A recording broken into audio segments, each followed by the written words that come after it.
ہم سب جانتے ہیں کہ اس فضا میں، آسمان میں بے شمار گیلیکسیز ہیں، کہکشائیں ہیں. ہماری یہ زمین ہمارے سولر سسٹم نظام شمسی کا ایک حصہ ہے. صرف یہ نظام جو پوری گیلیکسی کے صرف ایک کنارے پر پڑا ہوا ہے، یہ اتنا بڑا ہے کہ اگر روشنی کو اس پورے نظام کو، یعنی اس پورے سسٹم کو کراس کرنے کے لیے ایک پورا دن چاہیے. حالانکہ روشنی کی رفتار کیا ہے؟ 1 سیکنڈ میں 1,86,000 میل کا سفر طے کرتی ہے. گویا 1 منٹ میں 3 لاکھ کلومیٹر کا سفر طے کرتی ہے. اور پھر ہمارا نظام شمسی جس گیلیکسی کے اندر ہے، اس گیلیکسی سے روشنی کو گزرنے کے لیے 100,000 ایئرز چاہیے. اور پھر آپ جانتے ہیں کہ مختلف گیلیکسیز مل کر سپر کلسٹر بناتی ہیں، اور وہ سارا کچھ مل کر ایک پوری یونیورس کا نظارہ پیش کرتا ہے جس تک انسان کی آنکھ کی رسائی بھی اب تک نہیں ہوئی.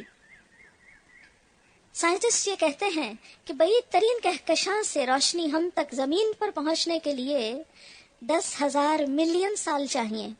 حالانکہ روشنی کی رفتار کیا ہے؟ 1 سیکنڈ میں 1,86,000 میل کا سفر طے کرتی ہے. گویا 1 منٹ میں 3 لاکھ کلومیٹر کا سفر طے کرتی ہے. تو آپ سوچ سکتے ہیں کہ آسمانوں کی وسعت کہاں سے کہاں تک ہے، اور ان سب میں ہماری حیثیت کیا ہے. فرمایا اس پہ غور و فکر کرو، کیونکہ جب انسان ان سب چیزوں کو دیکھتا ہے، غور و فکر کرتا ہے، تو اس کو اپنی حیثیت اور اپنی اصلیت پتہ چلتی ہے. اس کے اندر حقیقی معنوں میں عاجزی اور بندگی کا احساس آتا ہے. ورنہ انسان خود کو جب تک بڑی چیز سمجھتا رہے، حقیقی معنوں میں اللہ کے آگے جھک نہیں سکتا. پھر فرمایا رات اور دن کے باری باری آنے میں دیکھو چند ہی گھنٹوں کے اندر کس طرح سین بدلا دیا جاتا ہے کہ دن کے 12 بجے ہر طرف چمک ہے، روشنی ہے، ہر چیز نمایاں نظر آ رہی ہے، اور اسی جگہ پر رات کے 12 بجے سارا سین بدل جائے. یہ صرف 24 گھنٹے کے اندر اندر بار بار اس سین کا بدلنا اور مسلسل بدلتے چلے جانا. کیا یہ سب کچھ خود ہو رہا ہے؟ نہیں. اس کے پیچھے کس کا ہاتھ ہے؟ کس کی قوت اور طاقت ہے؟ اللہ رب العزت کی. اس پورے نظام پر غور کرو اور اپنے رب کو پہچانو. اس میں نشانیاں ہیں ہوش مند لوگوں کے لیے جو اٹھتے بیٹھتے لیٹتے ہر حال میں خدا کو یاد کرتے ہیں. یعنی ذکر کرنے کے لیے کسی خاص پوزیشن کا تعین نہیں کیا گیا. اللہ کا ذکر ہر حال میں ہو سکتا ہے. اور آسمان و زمین کی ساخت میں غور کرتے ہیں. یہ نہیں کہا کسی حجرے میں بند ہو کر بس تسبیح پڑھتے رہتے ہیں. نہیں، ذکر بھی کرتے ہیں اور زمین و آسمان کی ساخت کو بھی دیکھتے ہیں. یعنی دنیا کا کام کرتے ہوئے بھی اللہ کے ذکر سے ان کی زبان تر رہتی ہے. وہ بے اختیار بول اٹھتے ہیں ربنا ما خلقت هذا باطلا سبحانک فقنا عذاب النار. پروردگار یہ سب کچھ تو نے فضول پیدا نہیں کیا، بے مقصد نہیں بنایا. تو پاک ہے اس سے کہ کوئی بیکار کام کرے. بس اے ہمارے رب ہمیں دوزخ کے عذاب سے بچا لے. ربنا انک من تدخل النار فقد اخزیتہ وما للظالمین من انصار. ربنا اننا سمعنا منادیا ینادی للایمان ان آمنوا بربکم فآمنا. ربنا فاغفر لنا ذنوبنا وكفر عنا سيئاتنا وتوفنا مع الأبرار. ربنا وآتنا ما وعدتنا على رسلك ولا تخزنا يوم القيامة إنك لا تخلف الميعاد.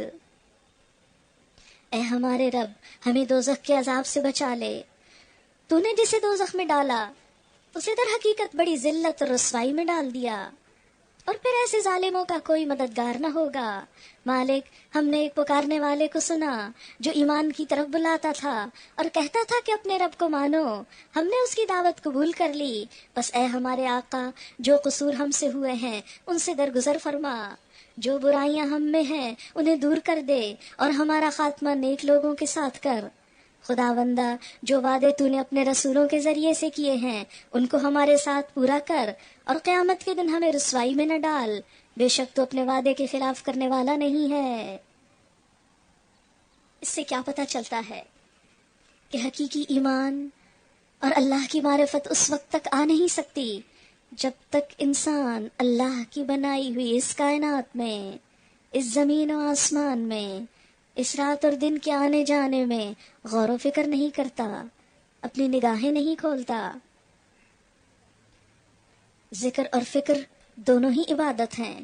ایک روایت میں آتا ہے، ایک گھڑی کا غور و فکر ساری رات کے قیام سے بہتر عبادت ہے۔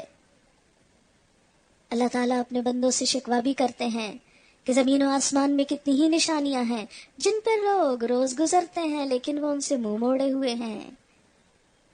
ایسا کیوں ہے کہ انسانوں کی اکثریت بے شعوری کی کیفیت میں زندگی گزار دیتی ہے اور اسے اس سے کوئی دلچسپی نہیں کہ یہ سب کچھ کیوں ہو رہا ہے، کیسے ہو رہا ہے، کون کر رہا ہے؟ لیکن ایک مومن بے شعور نہیں ہوتا، بے حس نہیں ہوتا۔ اسلام میں عبادت صرف تسبیح پڑھنا ہی نہیں، صرف قرآن کا پڑھ لینا ہی نہیں، قرآن کی ان آیات کے مطابق کائنات میں غور و فکر کرنا بھی ہے۔ قرآن اللہ کا قول ہے، یہ کائنات اللہ کی تخلیق ہے، اس کا فعل ہے، اس کے قول و فعل میں کوئی تضاد نہیں۔ اللہ کو پہچاننے کے لیے کچھ آیات اس قرآن میں ہیں اور کچھ اس کائنات میں ہیں۔ یہ دونوں طرح کی آیات جب جمع ہوں گی جبھی حقیقی مسلمان پیدا ہوں گے۔ اور آپ دیکھیے کہ جب حقیقی معنوں میں انسان رب کے آگے جھکتا ہے، اس کو پا کر، اس کو پہچان کر، تو پھر اس کی زبان سے صرف دعائیں ہی دعائیں نکلتی چلی جاتی ہیں۔ اور دعا عبادت کا نچوڑ ہے۔ الدعاء مخ العبادہ، دعا صرف وہ مانگتا ہے جو خود کو بندہ سمجھتا ہے، جو خود کو بے بس اور کمزور پاتا ہے، جو اپنے رب کو سب کچھ سمجھتا ہے، جو بندگی کا اظہار اور بندگی کا احساس رکھتا ہے۔ جواب میں ان کے رب نے فرمایا، میں تم میں سے کسی کا عمل ضائع کرنے والا نہیں ہوں، خواہ مرد ہو یا عورت۔ اس معاملے میں دونوں برابر ہیں۔ تم سب ایک دوسرے کے ہم جنس ہو، لہٰذا جن لوگوں نے میری خاطر اپنے وطن چھوڑے، جو میری راہ میں اپنے گھروں سے نکالے گئے اور ستائے گئے، میرے لیے لڑے اور مارے گئے، ان کے سب قصور میں معاف کر دوں گا۔ انہیں ایسے باغوں میں داخل کروں گا جن کے نیچے نہریں بہتی ہوں گی۔ یہ ان کی جزا ہے اللہ کے ہاں، اور بہترین جزا اللہ ہی کے پاس ہے۔ اے نبی صلی اللہ علیہ وسلم، دنیا کے ملکوں میں خدا کے نافرمان لوگوں کا چلنا پھرنا تمہیں کسی دھوکے میں نہ ڈالے۔ یہ محض چند روزہ زندگی کا تھوڑا سا لطف ہے، یہ تو چند دن کی بات ہے، اور پھر یہ سب جہنم میں جائیں گے جو بدترین جائے قرار ہے۔ اس کے برعکس جو لوگ اپنے رب سے ڈرتے ہوئے زندگی بسر کرتے ہیں، ان کے لیے ایسے باغ ہیں جن کے نیچے نہریں بہتی ہیں، ان باغوں میں وہ ہمیشہ رہیں گے۔ اللہ کی طرف سے یہ سامان ضیافت ہے ان کے لیے، ان کی میزبانی تو اللہ کرے گا۔ اور جو کچھ اللہ کے پاس ہے نیک لوگوں کے لیے، وہی سب سے بہتر ہے۔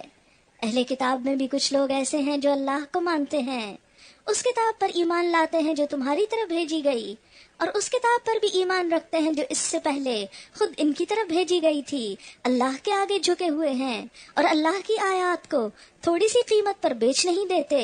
ان کا اجر ان کے رب کے پاس ہے، اور اللہ حساب چکانے میں دیر نہیں لگاتا۔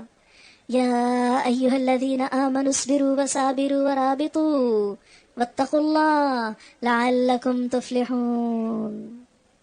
اے لوگو جو ایمان لائے ہو، صبر سے کام لو، ایک دوسرے کو تھامے رکھو، اور حق کی خدمت کے لیے تیار رہو، اللہ سے ڈرتے رہو، امید ہے کہ فلاح پاؤ گے۔ تو کامیاب ہونے کے لیے پھر کیا ضروری ہے؟ صبر، اور صرف خود صبر نہیں، دوسروں کو بھی صبر کی تلقین، اور ایک دوسرے سے رابطہ رکھنا، ایک دوسرے کی خبرگیری کرنا، ایک دوسرے کا حال جاننا، اور اللہ سے ڈرتے رہنا۔ یہ ہیں کامیاب ہونے والوں کی علامات اور صفات۔